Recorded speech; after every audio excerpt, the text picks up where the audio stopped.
Kita intro dulu. La la la la la la la la. Assalamualaikum warahmatullahi.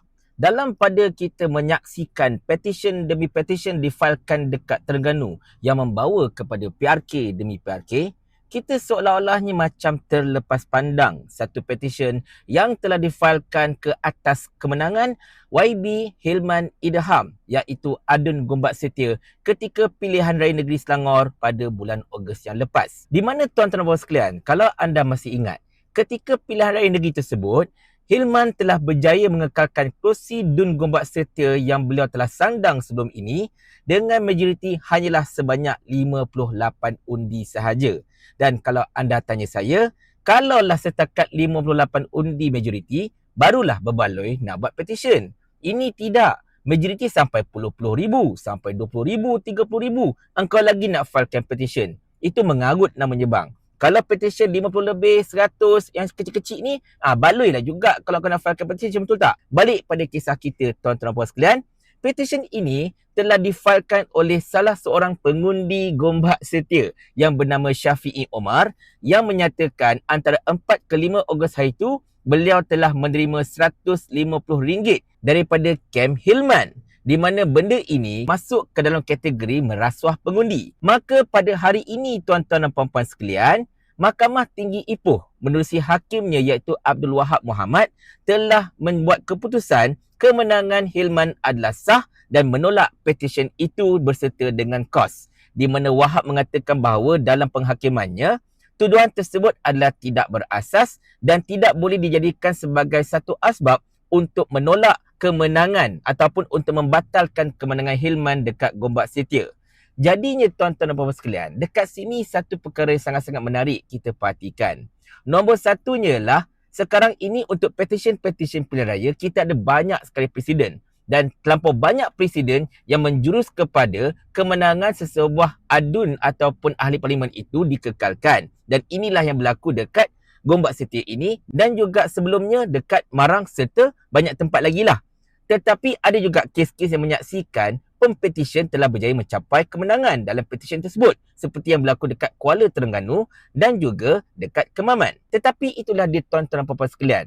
Kadang-kadang kita rasa macam kau nak filekan petisyen itu, petisyen ini, dia macam membuang masa sebenarnya. Sebab ini akan menyebabkan gerak kerja adun ataupun MP itu untuk berkhidmat kepada rakyatnya terganggu. Dia kerana terpaksa pula menghabiskan masa untuk berhadapan dengan kes-kes mahkamah seperti ini. Dan bagi saya lah, benda-benda seperti ini sepatutnya penguatkuasaannya dilakukan oleh SPR sebelum pilihan raya itu. Kalau betul berlaku benda-benda yang dikatakan sebagai merasuah pengundi ke ataupun memberikan imbuhan kepada pengundi ke dan macam mana ke, aduan mestilah dibuat ketika musim pilihan raya itu ataupun musim kempen itu dan tindakan hendaklah diambil pada ketika itu.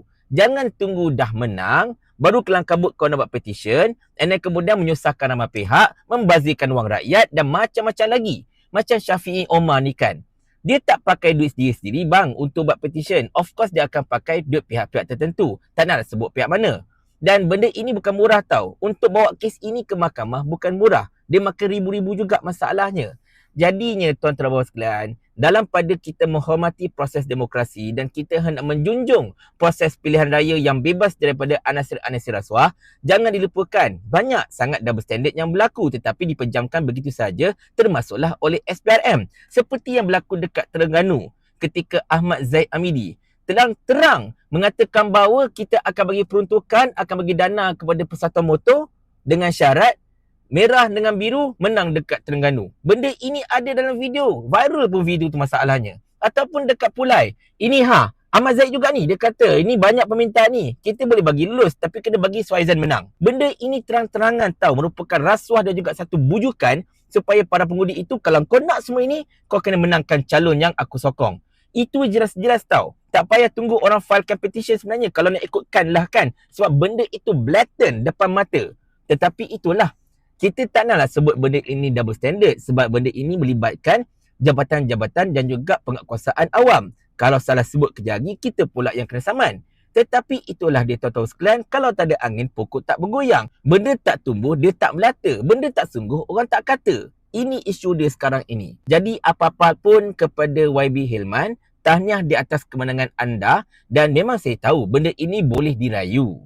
Keputusan mahkamah ini masih lagi boleh dirayu dan sebagainya. Tetapi itulah, sekarang ini kita nak tengok sama ada mereka ini betul-betul hendak memastikan rakyat mendapat manfaat dan juga jangan diganggu dengan benda-benda macam ni, ataupun mereka masih lagi hendak meneruskan agenda politik mereka, mengabaikan hak-hak rakyat dengan memfailkan petisyen itu, petisyen ini, buat rayuan itu, rayuan ini, menyebabkan segala gerak kerja tertangguh dan macam-macam lagi. Rakyat sekarang dah tak peduli dah pasal semua ni. Rakyat tengah peduli pasal harga barang naik, pasal barang tak ada dekat pasaran, pasal subsidi yang bakal ditarik semula dan macam-macam lagi benda yang mencekik leher rakyat sekarang ini.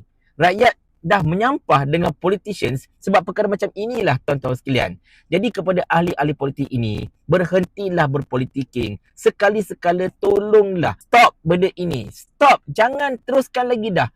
Hanya teruskan agenda untuk membantu rakyat. Jangan sampai rakyat, diorang tak nak keluar mengundi. Tetapi diorang beratur, jumpa anda semua seorang-seorang and then diorang tanya soalan ini. Masa itu, baru anda tahu nasib anda.